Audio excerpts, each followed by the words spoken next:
Hello there. So today I'm going to teach you about starting Java for as a beginner, just for my own experience. So this is your main Java body or skeleton rather. This this you just need to know off by heart. So import Java the utility scanner. You're importing the scanner class.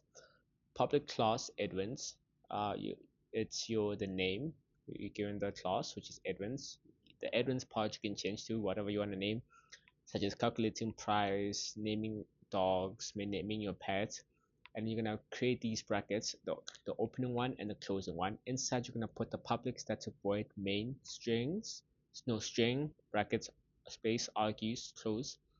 You're gonna open the brackets again, and inside you're gonna put scanner kb the new scanner the system in, and afterwards you're gonna go here, copy your class name, and you're gonna save it, right? I already saved mine, so you're gonna save it. As you save it, you're gonna paste it here. I'm gonna say paste dot java. So then you're gonna click save. Then the import public static public class, and you should change color to indicate that your program has been saved. So in Java, we have something called primitive data types and non-primitive data types. So if I do this, your primitive data types are your int, your double, your char, and something called boolean, which boolean um, student equals true. So boolean literally means true or false. Char is for characters. Double is for decimal numbers like this.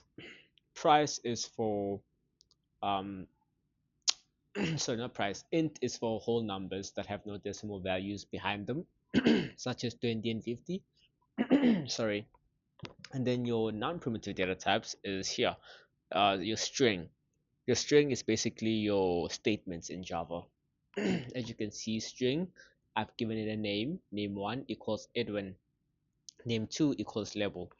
So when you want to initiate something, whether it's an int, double, char, boolean, or string, you're going to need it. No, you're going to need to give it, sorry, a second name.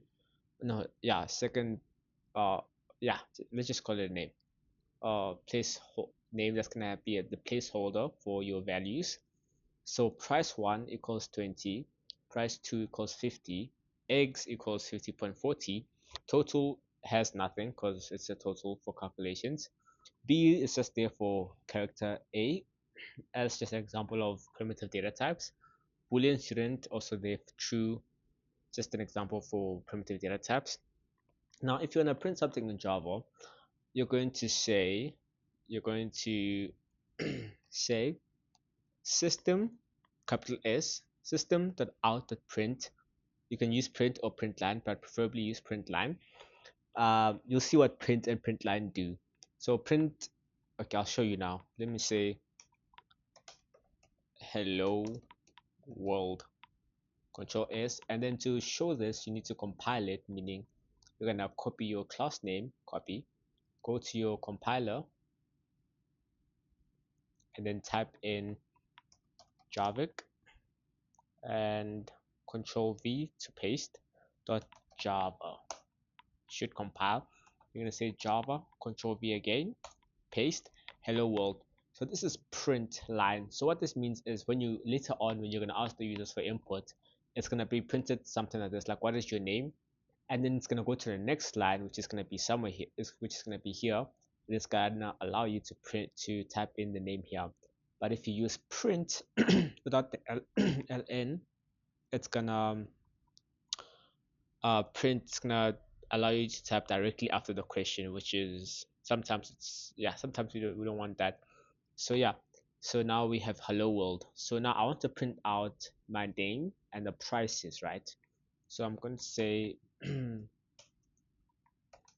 your names are,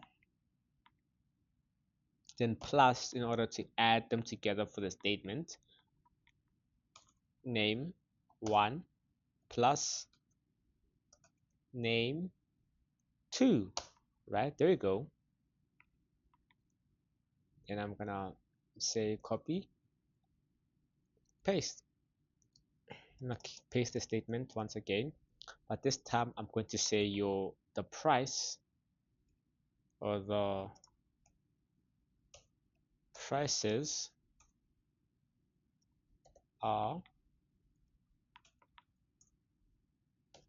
price 1 and price 2.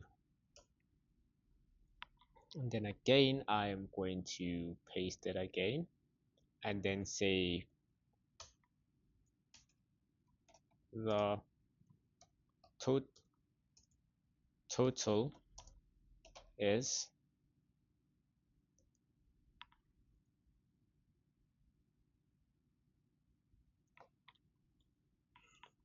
total. So here I'm going to add the price 1 and price 2. So I'm going to say total equals price 1 plus price 2. Close it with this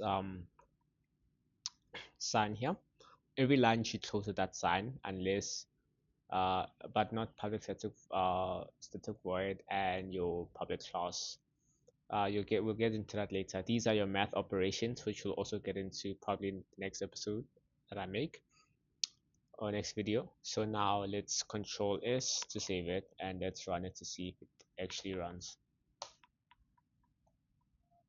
Okay, it runs no errors. There we go. Your names are Edwin Lebo. The price is 250. We just added them together. It didn't actually add them, like the two numbers. Like the price would be like, as you can see, 70 there. That's the total. So it just added the prices.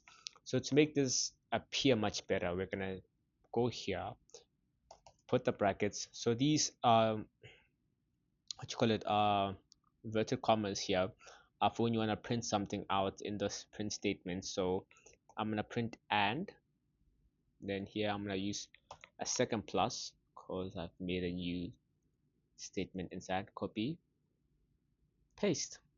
Now Control S to save it. Sorry. Now I'm gonna say, there we go. There we go. You see now it says Edwin and Lebo 20 and 50. Total is 70, as you can see. Yeah, so just play around with the integers, the double, leave the char and boolean for later, and the string. So your string can be anything. Lebo, Edwin, just put anything on there. You can put your name of my dog, or dog name. Then you can put the dog name and then you can print it out. Just play around with it. Thank you.